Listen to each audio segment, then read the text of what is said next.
At hindi na nga pala sa akin tong si ADV 160. Nabenta ko na siya pero ngayong araw naisipan kong i-change oil itong si ADV. Dahil matagal na nung huli ko itong change oil. At yung kapatid ko hindi naman marunong. So ako na lang gagawa. Ito yung mga gagamitin kong oil. Ito para sa gear oil. Ito naman para sa engine oil. 800 ml, saktong-sakto lang dito kay ADV 160. At ito namang 120 ml, sakto lang din sa kanya. Isang gamitan lang. Gamitin naman natin itong tools na binigay sa akin ng partner ko. Pag nag-change oil ako ito, tinatanggal ko talaga to para ma-check yung filter niya. Tapos ito pinalitan ko na. Ganda, di ba? Hindi na siya madaling mabilog. Gamit lang tayo ng 22 mm. Pagka magtatanggal pala kayo nito, counterclockwise lang. Natanggal din. Tayin lang natin matapos yan. So habang inaantay ko muna yung sa may change oil, ito muna tayo sa may gear oil naman. Gagamit ako dito ng 12 mm. Nakalimutan ko. Kakailanganin ko nga pala yan. Kasi pag magpapatulo dito. So antayin na lang natin yan. Ganda talaga ng bolts na ito na nabili ko. CNC. Bagay na bagay dito. Kaysa dun sa stock niya. Panliit kasi nung ulo nun eh. Ito medyo malaki. Yung dating ulo niyan maliit. So itong makintab.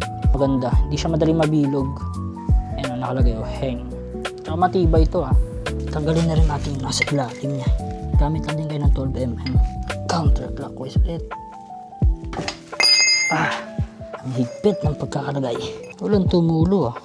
Alam niyo mga tol, malaking tipid din kasi kung kayo din mag-change oil. Hindi nyo na kailangan pang pumunta sa may shop.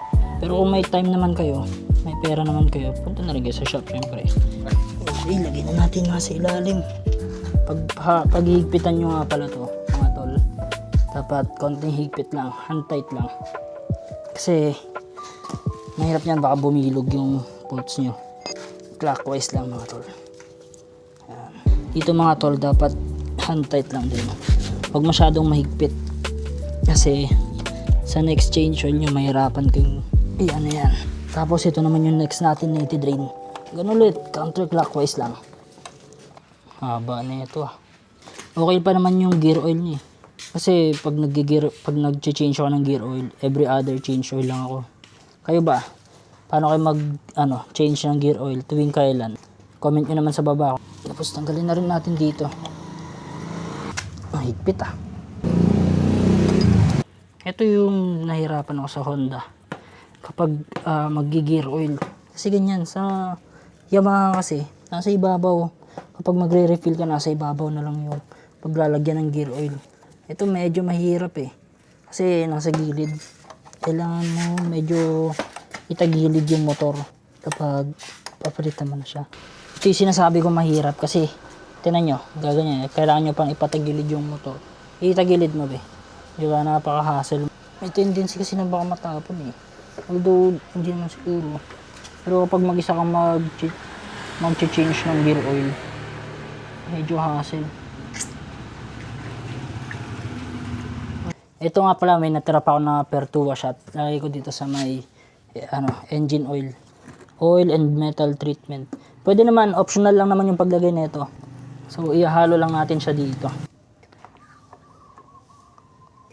Medyo i-shake nyo lang. Gamit tayo nito mga tol. Torotot. Ito yung ginamit ng New Year. So, yun. Okay na mga tol. So, yun. Tapos na tayo mag-change oil. Sana may natutunan kayo mga tol. At hindi na nga pala sa akin tong si ADV 160. Nabenta ko na siya pero sa kapatid ko lang naman.